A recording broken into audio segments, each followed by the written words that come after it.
Welcome to Shenanigans Ensue with Mary SanGiovanni!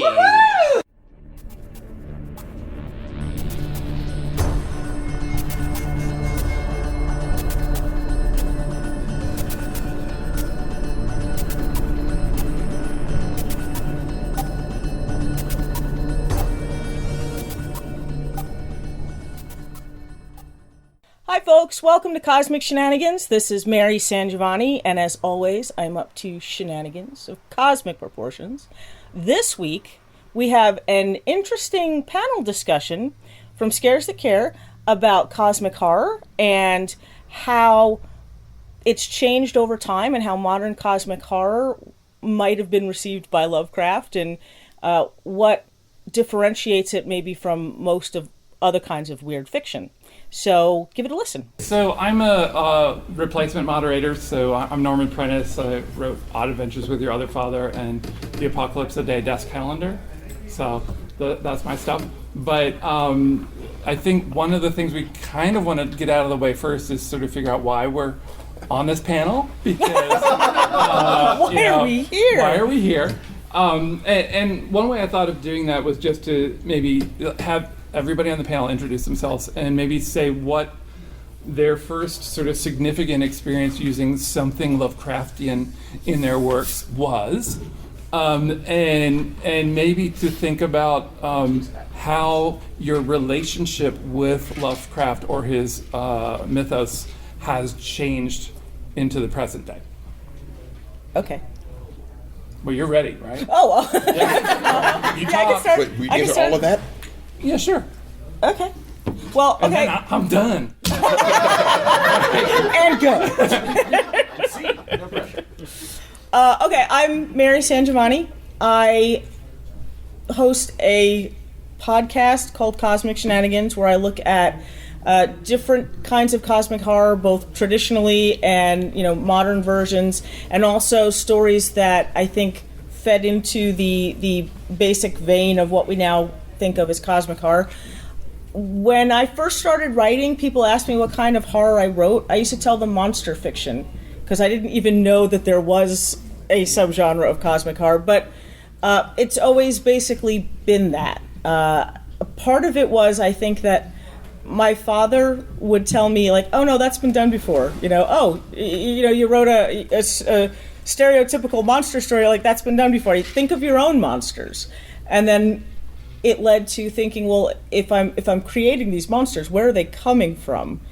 And I realized as I started reading more Lovecraft and people who influenced Lovecraft and people who were influenced by Lovecraft, that there's the sort of certain common themes that I think define it, and my stuff sort of falls into that.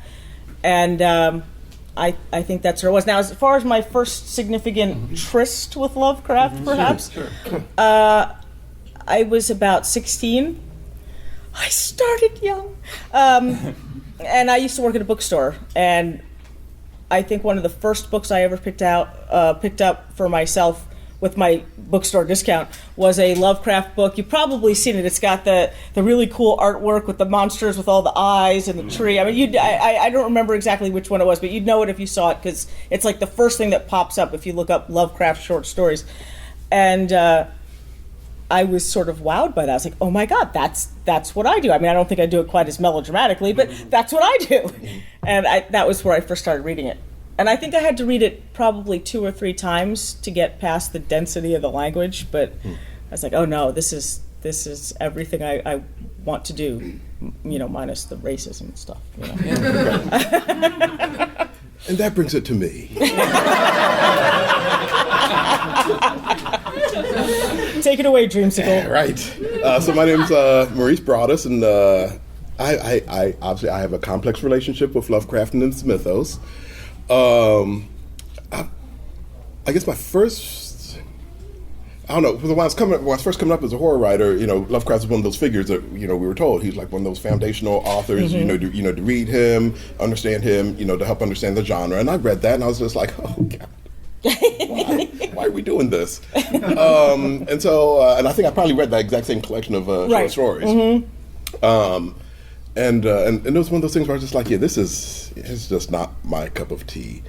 But then I started writing a series of short stories set in ancient Africa, where I would explore some of the mythos, and that made the mythos, kind of interesting to me at that point. And so I think I wrote like 3 stories in that series, and I was like, okay, I'm kind of done with the mythos. I've done my mythos thing, like you do your obligatory vampire story, your obligatory zombie story, get them out your system. Exactly. So as far as I'm concerned, I had Lovecraft out my system. And then I did a project with Silvia Moreno and Daniel Older, where it was People of Color Destroy Horror, because that's what we do. And so we did this project, and it wasn't mythos related at all.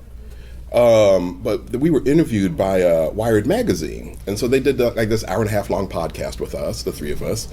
And like I said, it's an hour-and-a-half long podcast, and like for 10 minutes, he asked us about Lovecraft, because Daniel had been involved with some of the Lovecraft blowback for the World Fantasy Award figure and stuff like that. So he asked us about that, and we discussed our opinions on Lovecraft for maybe 10 minutes of this podcast.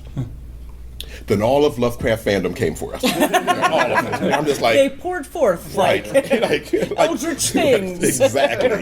And right now, that's pretty much my my relationship with Lovecraft is these foundational mythos, which are occasionally fun to play in, and for me to not just play in them, but reinterpret them through a different cultural lens.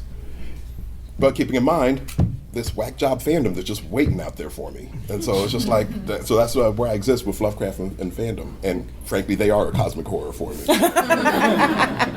Interesting, because I think some of my new interest in him deals with not even just the fandom, but the overall horror community. But anyway, I guess I'm Paul Tremblay. Hi.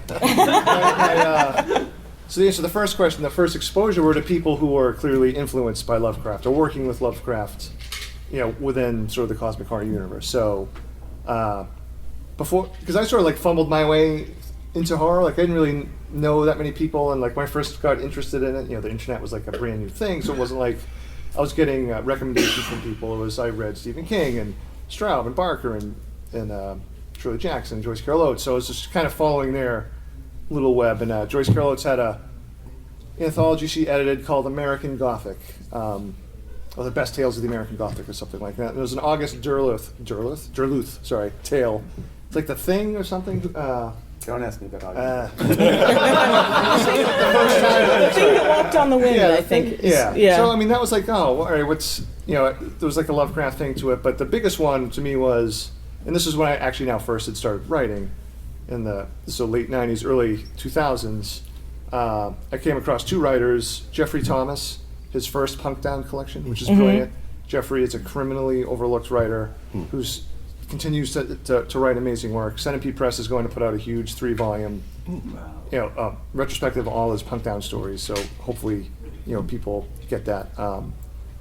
Also, Michael Sisko. So like those 2 guys, who I think, oh, like this is something you can do with that. Because I've gone back and read some Lovecraft, but not a ton. Like I have a hard time connecting with it. But I do find interest in how other people are doing it. Those authors, and clearly someone like Victor LaValle. And I guess, and lastly, the thing that like I've become recently interested in is the idea of how like he became like this big figure. How it was like the story of not even his writing, but the story of like his path, I guess, to fame, or path to writing immortality, for lack of a better phrase. How in The Night Ocean by Paul Lafarge, is it Paul? Wonderful book. And it, fictionalizes sort of Lovecraft as like what's going on with his career, all these people who are, basically propping him up, and like, oh, you guys have to read Lovecraft, and how like years and decades of that, brings Lovecraft to where he is. And I honestly think within the horror writing community, whether it's conscious or subconscious, I think so many writers are affected by, even if I'm not like selling well now, the community is going to keep my memory alive, or like someday just the force of the community. I feel like I see it all the time, and anytime it's, I talk to writers who don't, go after an agent and sort of like self-reject themselves, because the idea is like, oh, the community is, my work will get, through word of mouth that way. And I honestly think it's because that story of Lovecraft is such an indelible story within the community. So I don't know, it's like I'm fascinated by that story and seeing it sort of like play out. Live action. Nick Mamatas. That's weird because I'm mentioned in the panel description. Here I am. And we're glad you're here. I guess I came across Lovecraft first as a kid, which is everyone's answer. What'd you get into science fiction? I was a kid. The real question is, why'd you stay? Why'd you come back? But I was watching the cartoon, The Real Ghostbusters, and they mentioned Lovecraft and and just sitting there like a little moron, going, "Wait, that sounded real. That didn't sound like a cartoon." And I just put that in the back of my mind, and I saw Lovecraft. Rats on the Walls was in a sort of a reader at school. And came across it later on, and I started writing Lovecraftian for entirely mercenary reasons. I was at St. Mark's Books in Manhattan, looking at the remainder shelf, and I saw a collection of letters from Jack Kerouac, and I happened to see the day before in some other bookstore in Manhattan a collection of letters from Lovecraft. I said, "Oh wow, if these people are buying letters from these people, what if I smush them together?" And I did. This is the book Move Underground, which is mentioned in the panel description. And so I wrote a Lovecraft Kerouac novel, thinking, all the Lovecraftians will buy it, and all the Kerouacians will buy it, but actually the intersection of them.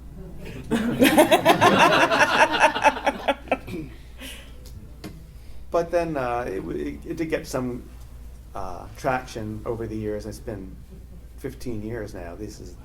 By the way, I won't be here tomorrow. So if you want to buy Move Underground, come see me after this panel. The last 4 copies, I had a big pile of them. They're gone after this.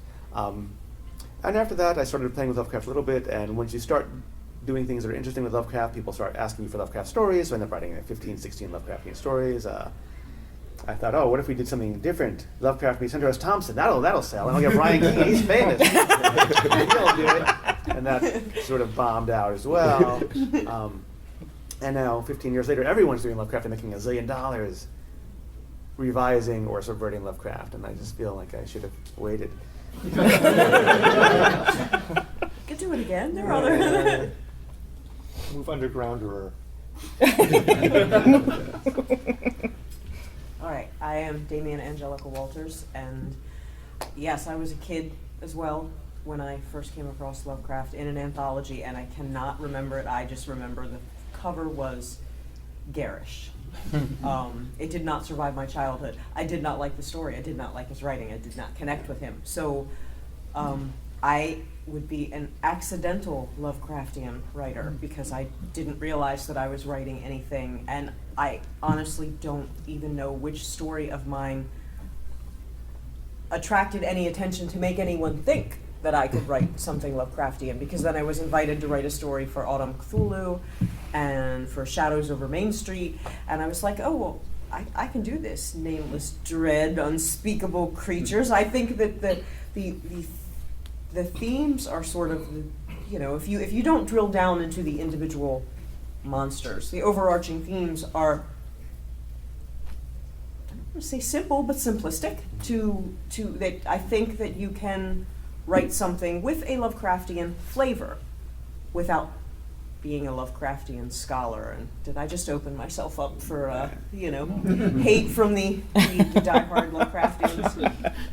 Maybe, but that's what I feel. I think we do have our diehard Lovecraftians, but we also have people who are critical of him. And one of I think when I was first coming on the scene as like a modest horror writer, the main criticism at that time was of Lovecraft as a stylist. That the ideas, the mythos is fascinating. I want to play in that, but I want to, I don't want to embrace his style. And of course now we have more of a backlash against sort of the social and the political elements in his work.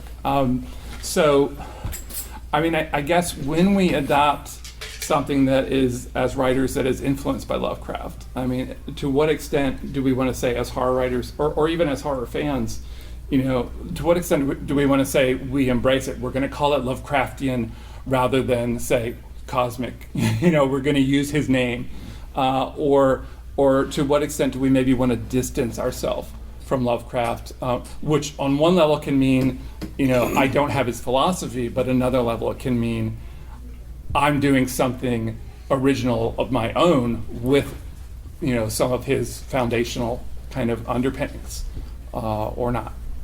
I don't know. I mean, so I don't know.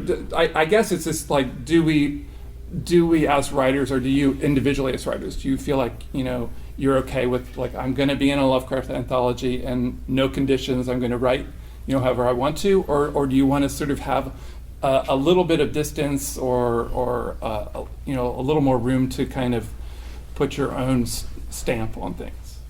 Depends how much they're paying per word. Yeah. I mean, Really? I was wondering who was going to say that first, but yeah. I mean, You're paying I will 10 spend cents a racist word. money. well, my feeling is I separate the idea of Lovecraftian horror from cosmic horror. They are very, very heavily related thematically, but they're not the same thing.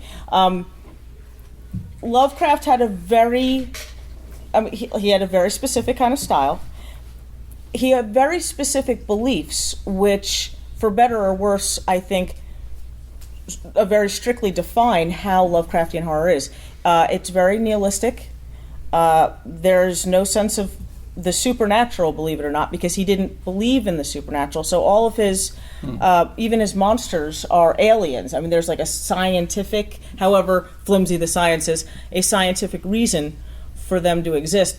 There is a constant reminder that the horror itself is not how we react to it, because we are insignificant. Humanity itself is insignificant. And that's supposed to be the big horror of this, is that what we think of as loving gods are not loving at all. They don't care. They're indifferent to us. And the reveal that there is something so utterly, almost uncomprehensibly large and cosmic, that governs everything that happens, and we have no control over it. The great reveal that exists is the horror. Whereas with cosmic horror, and you guys can jump in if you think I'm wrong here, but to me, cosmic horror, especially modern cosmic horror, goes beyond that. I think that we've all learned that there's something sort of rudimentary about horror, where like the big scary is like, oh hey, there's a big scary. What's really horrific is sometimes how we react to it, and what that does then is that it reframes humanity's significance in a subgenre where humanity is insignificant. So what it becomes is then, like if you take something like Silent Hill, which to me is absolutely cosmic horror, a happy ending is not necessarily that everything works out okay. It's that this small cog in this machine of life has figured out a way to keep turning. That if I can't be the center of the universe because there are things bigger and more important than me, the center of my universe is my child, my partner, my friend, my goal. And as long as I can come close to being like making that goal happen, it's okay. So cosmic horror, your psyche intact, or is that not is that always possible? Not always, because the sometimes happy ending is you can't even get that. Right? Sometimes the horror of it is that you can't do that. That despite your best efforts, you're still going to fail. Like that. In like a lot of episodes of True Detective, which is not exactly cosmic horror, but does they fail sometimes. Sometimes it doesn't work out okay. And I think to me that cosmic horror, especially modern cosmic horror, but even some stuff that predated Lovecraft, the weird fiction that fed into it, it looks at things that are supernatural and that are bigger than us, that do dwarf the significance of humanity, but that's not, the horror of it is how we react to that and how we redefine sometimes what we need in order to feel like it's worth waking up in the morning. Some of that nihilism is sort of mitigated by heroism, if that makes any sense. Yeah. I'm sorry, I didn't mean to monopolize the conversation there, but go. That's good. All right, well, so for me, all right, so getting away from the mercenary concerns of how much I'm being paid and by who. Yeah. Okay, not getting that far away from that. But I figure if they're coming to me to write, to play in the Lovecraft sandbox, they're coming to me for a specific reason. They're coming to Damien for a specific reason because we have a particular style, we have a particular brand, and they trust, I believe, that we're going to do something interesting with those mythos through what we do.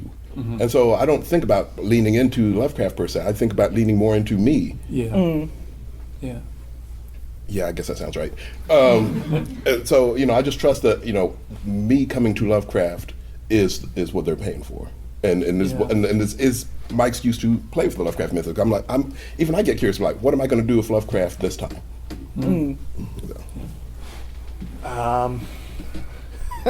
Okay. I guess I forgot the question. It was so long ago. I'm just kidding. No, I think, of course, there's value in looking back. I mean, particularly, just within the horror genre and with a readership, however big or small it is so engaged in its history. I mean, to me, that's the fun part about writing a horror story, because you are joining in this big, larger conversation and a chance to maybe recontextualize, things that, were written beforehand. So I don't even think of it as like I'm like sort of leaning into Lovecraft or engaging with him. I haven't been approached very often to write a Lovecraft. Actually, the one time I did, it was Jesse Bullington had the writers, it was called Letters to Lovecraft. You had to specifically respond to a line from one of Lovecraft's essays on how to write horror, essentially. And so I took a line and I did the exact opposite of what Lovecraft prescribed. He said, his sentence, I forget what it was like it all has to be atmosphere from page one, like a strange atmosphere. I was like, no, I'm going to make a story that's totally like an everyday thing, and then at the end, have something strange happen. I don't know. I struggle with sort of, a couple people have mentioned, weird fiction or all the different names. I don't know. I chafe at now that people want to call it weird fiction instead of horror. I kind of feel like it's sort of attached to trying to break away from, being called Lovecraftian or cosmic horror. Oh, let's call it weird fiction. It's like, call it whatever you want. It's horror. Maybe there's some influence by Lovecraft. But again, to me, the most exciting things are people who are riffing on the stuff. I mean, that's what I read. I don't read Lovecraft. I read Victor. I read Nick. I read people, who are taking those themes that you mentioned are sort of not simplistic, but sort of classical, definitely. But telling 21st century stories that apply to what we're experiencing right now, but also at the same time sort of makes you look at what those stories that were written previously.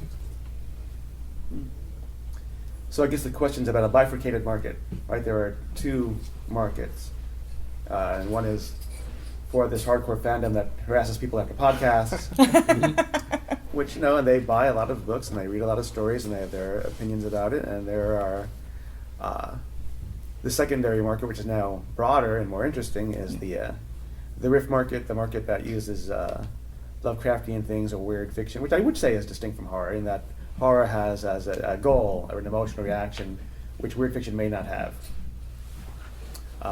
But that kind of stuff, isn't necessarily better. Actually, some of it's pretty terrible. It's easy enough to say, well, how can I get that Lovecraft money? Oh, here's a tentacle. We'll just tie it to the end of it. Now it's Lovecraftian. It's a video game, whatever, right? But there's a lot of it that's extremely interesting that we talked about, like Night Ocean, Lovecraft Country, and such like that. But I think the tension comes from this idea that, well, the pure Lovecraft fandom is sort of considers itself the ideological hardcore of the fandom, right? In the same way that, what you have a vampire story, right? And what's a vampire like? What's a vampire do? Well, they drink blood, right? And they stay out at night and don't come in the daytime, and they have funny accents and capes. But now most vampires are superheroes of various sorts, and great lovers and that kind of thing.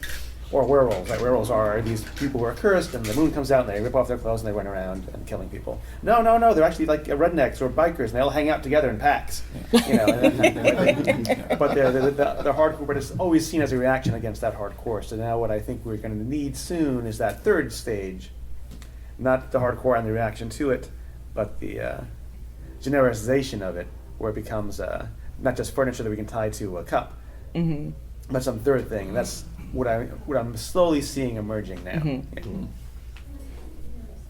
People influenced by both, that you're doing something different, or something in the middle, or on the outside?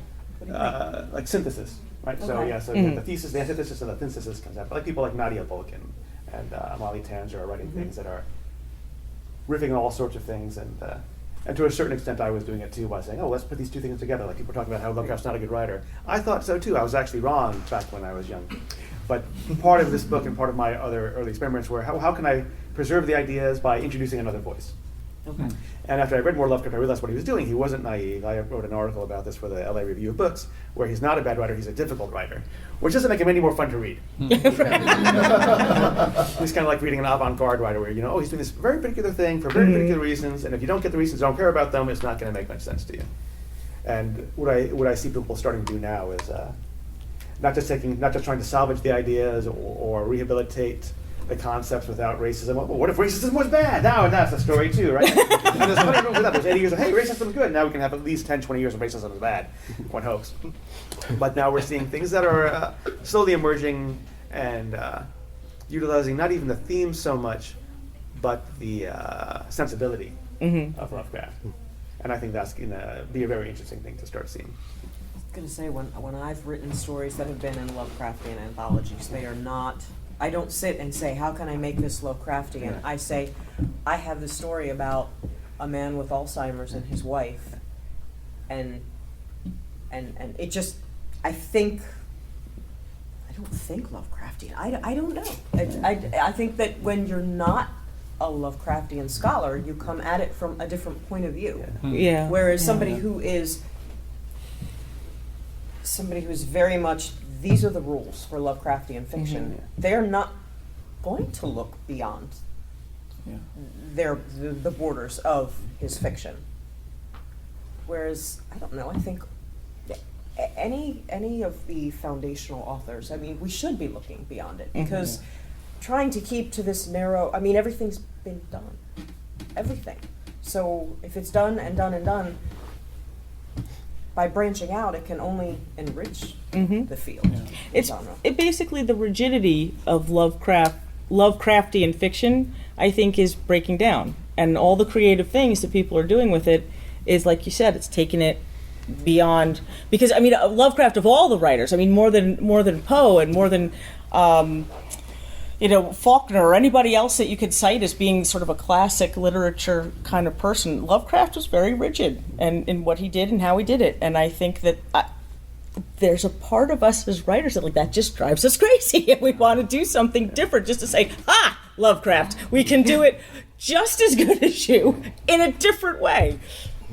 And I think it's that rigidity of specifically Lovecraftian horror that's led to, like, what Mamatas was saying, that modern cosmic horror to me is the breaking down of that rigidity and the evolution of those themes that constantly came up in Lovecraft.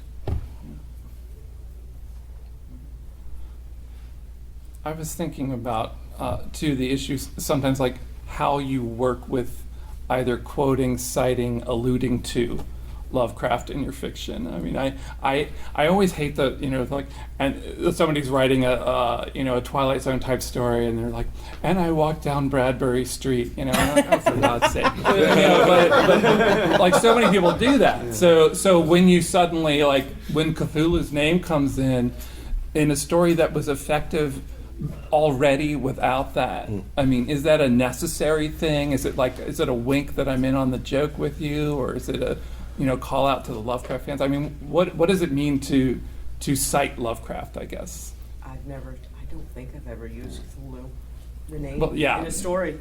I think I have used a concept, but it was just viewed as a monster. I don't think that, again, I think it comes down to the diehard. Are you, do you have to follow these rules? Because in that case, then you are going to say your monster is Cthulhu. But if you're just influenced, why? Why does it have to be Cthulhu? Be a Cthulhu-esque? Well, it's a genre question, right? And Right. this is not unique to Lovecraft whatsoever. I mean, if you go back to the 80s, imagine when you were children going to the bookstore and you'd buy a horror novel. Where did this novel take place? Small town, Where? somewhere. Where? New England, yeah, exactly. Oh, yeah, New England. Mine's different. It's New Hampshire, not Maine. All right, everybody does it anyway, right? Yeah. Oh, there's a creepy kid. What's his toy? What's he playing with? Jack in the Box. Everybody knows all these things. So it's the same thing all the time. It's not a unique problem or a weird balloon, right? or you have any genre. It's quick. There's a detective, Private Eye. He's got a problem. What's his personal problem? Drinking. Exactly. See, everybody knows all of these things, Yep. so it comes up like that, and it's hard to escape. And there is sort of because it's more obscure. There's not you can't go to the Lovecraft section of most bookstores. It does seem to stand out more. Yeah. But it's not all that different than all the other bullshit that inferior writers do all the time. You know, so you can give yourself a little bit of a break. But one thing that I found pretty interesting, which I really can't stand, is something that's even more tedious, is when Lovecraft is a character in the story, what's the story about? Oh, it's all real. These weren't stories. Oh, yes. Every time, right? Well, that's Right, like Poe, right. it's the same way. Yeah. Yeah. Well, with Poe, it's somebody's under the floor somewhere, or somebody's gone. There's always insanity. Like we on Cosmic Shenanigans, we almost joke about it. Like, all right, we've got the little checklist. Is there a cult? Check. Is there a scary monster? Check. A book? Yeah. A book? Yeah. Check. Insanity? Oh, check. Yeah, I don't know if I mean, other than just like, hey, once, because I haven't written very much Lovecraft fiction, but I think, with a lot of my fiction, I like playing with reader expectations. As Nick said, even though if the average reader doesn't know Lovecraft, I think there's a part of him that there's like this elder god like thing that's out there. So I once wrote a short story where a man is trapped under like the rubble of like a mall, but it's very like you don't know where it is. It happens in a city, and he's concussed and actually like radiation poisoned because it was actually a nuclear weapon that went off. But for the first half of the story, like he's thinking weird things about the elder gods are up doing other crap. By the time you get to the end of the story, it's like, oh yeah, it's not Lovecraft. It's actually it was a nuclear bomb. So I mean, I'm not describing the story very well. I wrote it a long time ago as well. But it's great. It's not. It was a nominee for the Bram Stoker Award. No, but like you can certainly play with those expectations.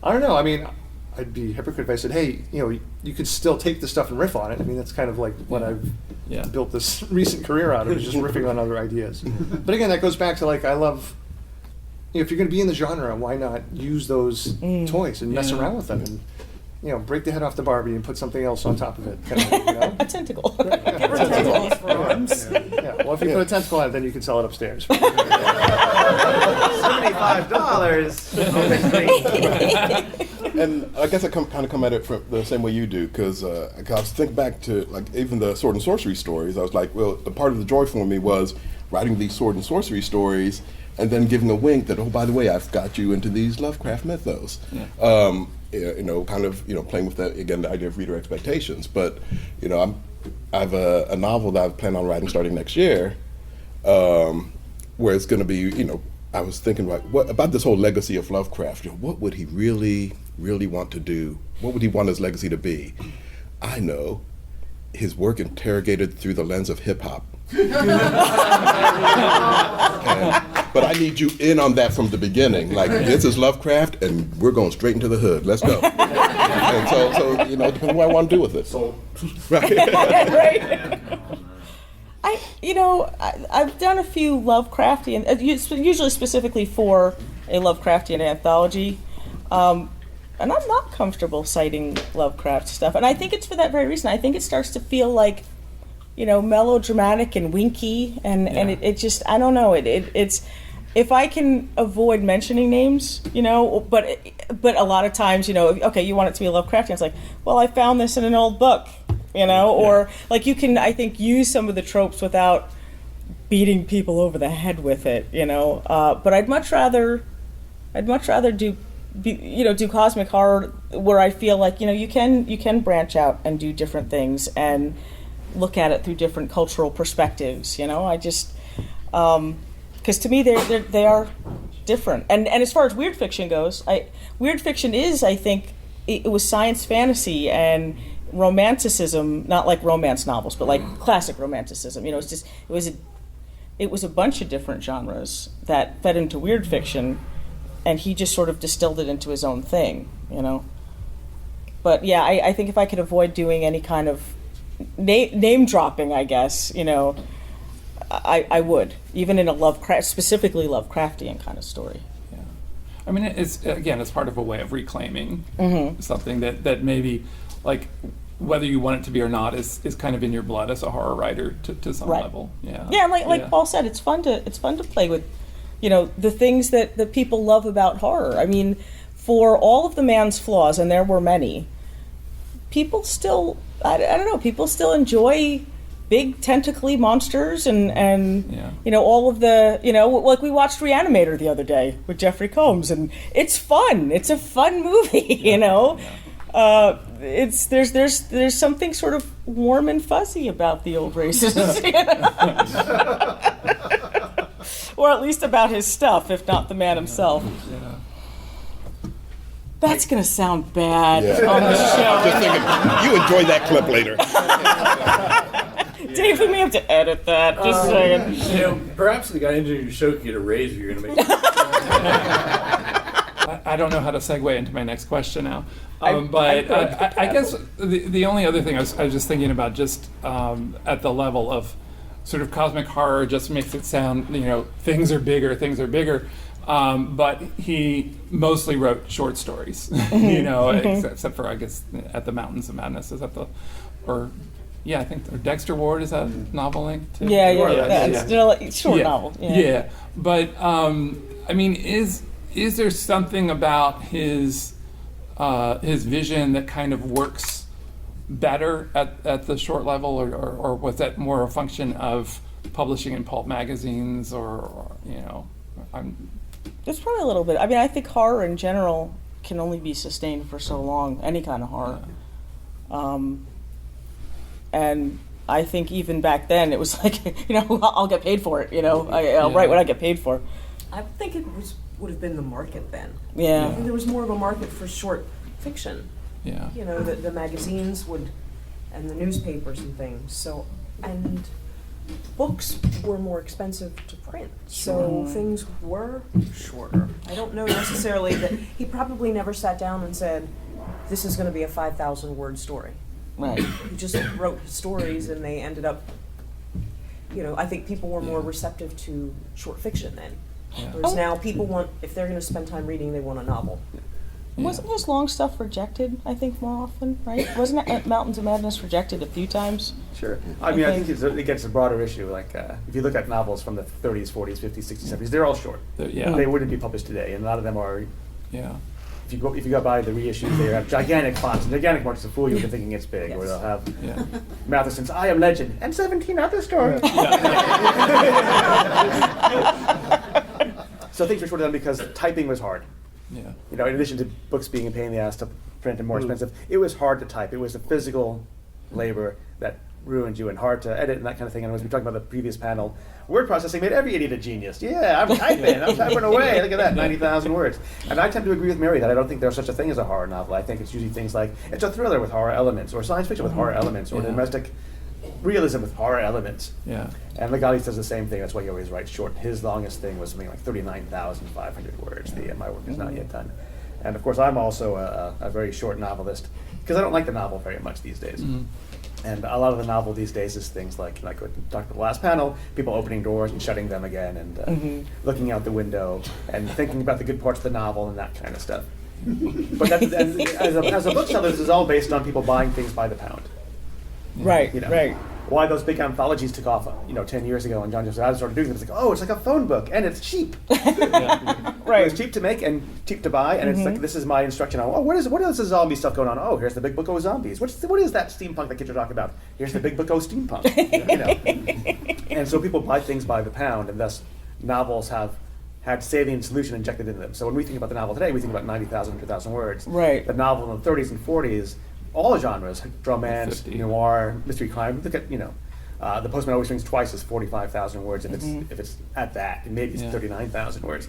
So everything was shorter then, except for the works of geniuses like Tolstoy and Dostoevsky. Yeah. So that's how you know he's not a genius.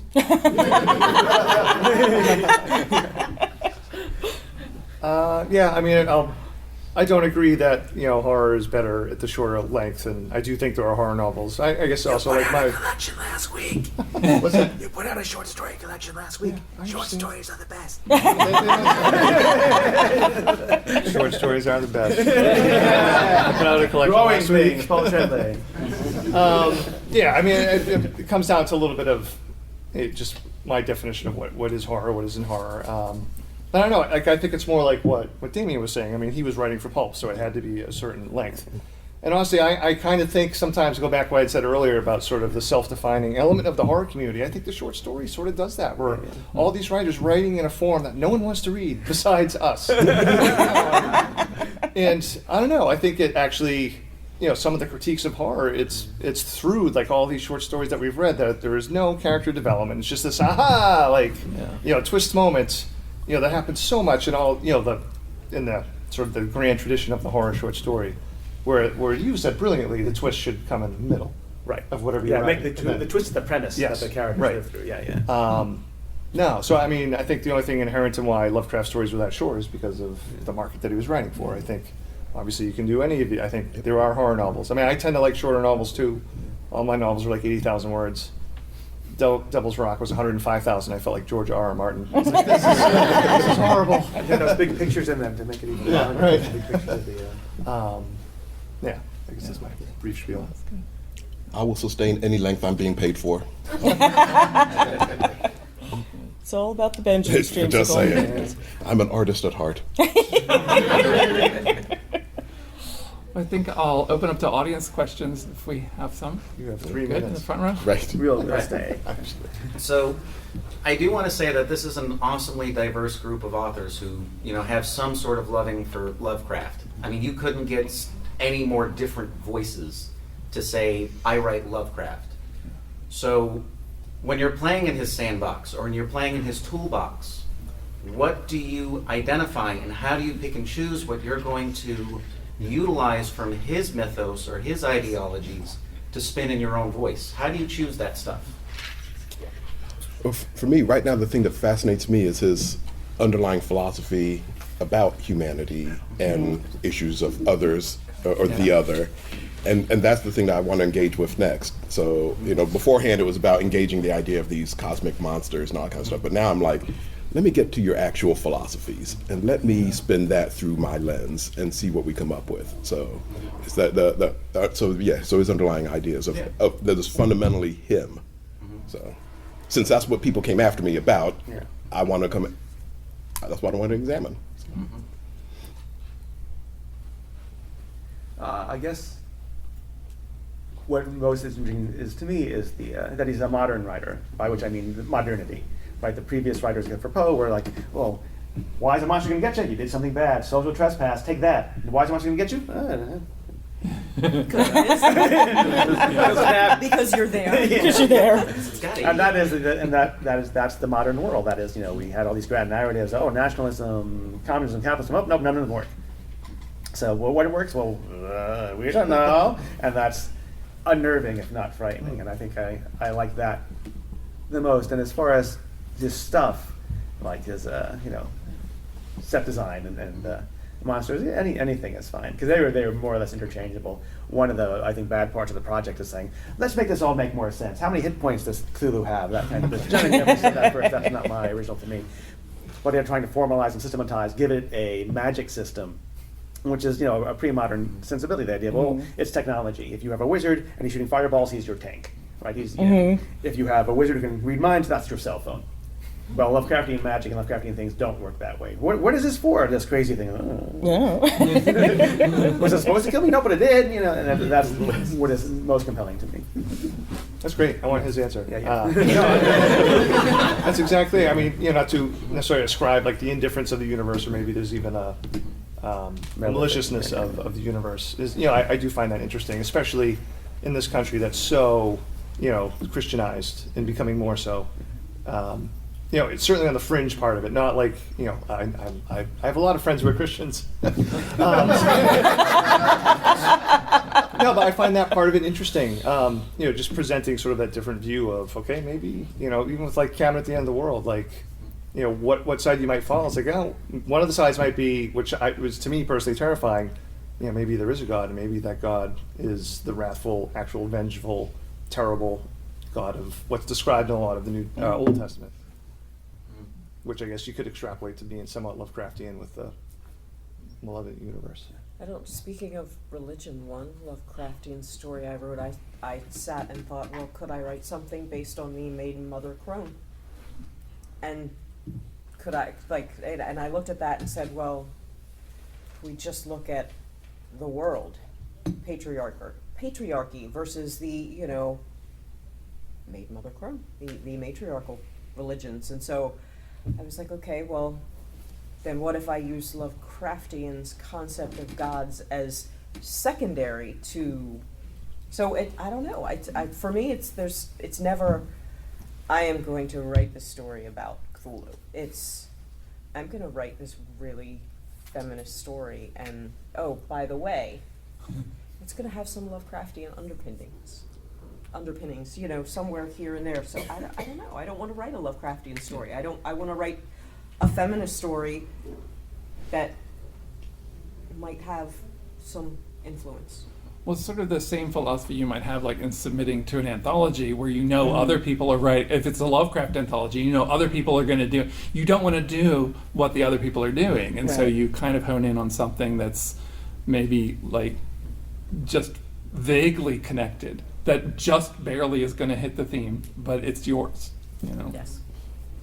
I think for me it's the concept of identity, the significance of identity, the significance of, you know, the individual versus the, you know, the greater group of people in the world has changed, certainly, you know, in the last, you know, 10 years or so. But also I think that we're, you know, if Lovecraft's work is all about, you know, the other or the outside and how that's going to affect society as a whole, and that, you know, people individually don't make a difference, people do to themselves and they do to each other. And to me, the idea of identity and twisting and changing, I think that's at the heart of Lovecraftian fiction and cosmic horror. The modern cosmic horror is the sense of, you know, who we are and why we should matter, you know, or maybe why we shouldn't. And I think that's kind of what drives a lot of what, you know, cosmic horror stuff that I do, or even Lovecraftian stuff that I do. Yeah. You go ahead first, and then. Okay, Paul, I'm really glad you brought up Cabin, because it's been on my mind. I was wondering to the extent what the influence of Lovecraft was on the narrative there. It seems to, I wouldn't call it Lovecraftian, but it's got cult, it's got prophecy, it's got the tension between nihilism and meaning, and sort of a sense of doom and dread, obviously, throughout. So I was just wondering if that was a conscious decision from the beginning, or? Yeah, I mean, honestly, it's weird. I only sort of like just now sort of realized, oh yeah, maybe there could be some like of those Lovecraftian things. But I honestly was thinking of it as more as I grew up Catholic. You know, only made it through like First Communion before my parents left. But you know, I went to it's funny. It's like I've never left it, even though like as I get older, I become more agnostic, more atheist, if that's like a phrase. You know, I teach at a Catholic school, so I'm always around it. I don't know. So some of it was just playing with the fear. It's like, oh my, you know, what if, you know, the higher power that so many, you know, people believe in, or so many believe in. What if? I mean, that's only one interpretation of the book, though. Like, if that's actually happening, then that sort of entity is that's not a good thing. Right. I find that, you know, ultimately, you know, super horrifying. So I was more thinking in terms of like how that book fit in with the other ones, because you know all three play with the ambiguity. I was like, oh, with this one, really the ambiguity goes to like the most metaphysical level, like the, you know, the ambivalence or maliciousness of the universe. So I wasn't necessarily thinking about Lovecraft, but it doesn't mean that didn't obviously seep in, because and again, that's to me the fun part of working in a genre, is all that stuff sort of, you know, you trust your subconscious. Absolutely. You know, normally, like, even if I'm not sure, like, oh, why did I think of this? I'll trust it, and then I'll figure out why that had to be there later. And if you don't know why, then you take it out later. So, right. Did I answer the question? Absolutely. Thank you. Okay. Yeah. You're saying that, Paul. It's interesting that the creatures are kind of unambiguous in Lovecraft, but the ambiguity would make it more cosmic in some sense, just because that uncertainty is something that is far, far more unsettling than knowing what's out there, even if it's going to kill you. We had a question here. Yeah. I guess my question is, I know, and listening to you guys talk about how you first came to Lovecraft, and Nick and Paul, you talk about kind of coming at it from other sources and backtracking a bit. And I know with me, Call of Cthulhu, the RPG, was a big influence. Movies like Reanimator, and even Evil Dead and things like that, which have these little tones throughout them that are Lovecraftian. And how you're talking about how this world of Lovecraftian fiction has existed long after his death. Do you think there's going to be a point where future generations may not even go back to that original kind of source material of Lovecraft, and it might just be this genre of itself where it's cosmic and Lovecraftian kind of just merge into one thing that does not necessarily meet his roots any longer? No, because in 40 years when we're all like underwater, someone will be like, we'll write a Lovecraft story where he finds an octopus. See? I could see that. I could see that at some point Lovecraft wouldn't be the defining author as far as cosmic horror and Lovecraftian horror goes, but only one of, and maybe not even the best of, or, the not even the originator, I could see that he might lose some canon apex status, some that kind of thing. I don't know. I think I don't think so. I think they'll always read him for several reasons. One, why did they keep reading him after he died? And partially it was that community of people trying to get published, but it was also because it was easy to republish him because of the ambiguities of the copyright at the time. And now he's in the public domain, so it's very easy to always reprint, always publish this stuff. And if you back when I had access to BookScan, I'd look at Lovecraft various versions of it, and they always are just constantly selling. The same way that, say, Dracula by Bram Stoker is constantly selling. Now, of course, you can certainly write a vampire novel or a vampire story that has nothing to do with Dracula by Bram Stoker at all, not even referencing, not even playing with it, but everyone still has enough access to it that we know what it is. It's going to be remade and that kind of thing. So I think we'll see it be more like vampires, where of course people are going to talk about Dracula, they're going to talk about Cthulhu, they're going to talk about Lovecraftian stuff, but it'll also be a million zillion other things. Yeah. Because he's just easy to get. You can download him on your phone for free. You can make movies of him for free, and that makes things much easier. Get him on iTunes for like 99 cents.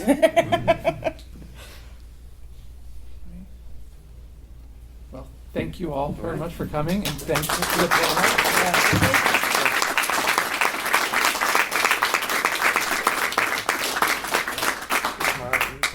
Okay, so that was the panel from Scares of Care on Cosmic Horror. It was a lot of fun.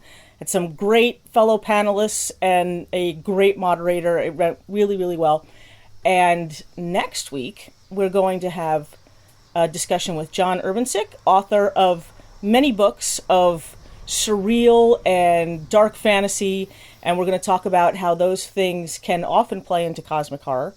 And I think it's going to be a lot of fun. So if you enjoy listening to Cosmic Shenanigans, you might also enjoy another show that I co-host, The Horror Show with Brian Keene, which you can hear on the Project Entertainment Network, iTunes, Spotify, Stitcher, all places for free where you can listen to a podcast. We're there. And also, I would like to say welcome back to Dave Thomas, our engineer. He's been ill for a while, but he is back, and we're so glad to have him back. And if you would like to listen to more Cosmic Shenanigans, then tune in next week, and I'll see you then. Bye. There shall come a podcast like no other. Defenders Dialogue. Marvel Comics' original superhero non-team convenes once again. Comic book writers and authors Brian Keene and Christopher Golden take us back to the 70s and 80s as they discuss Marvel's most dynamic collection of superheroes, Defenders Dialogue with Brian Keene and Christopher Golden, Tuesdays exclusively on Project Entertainment Network.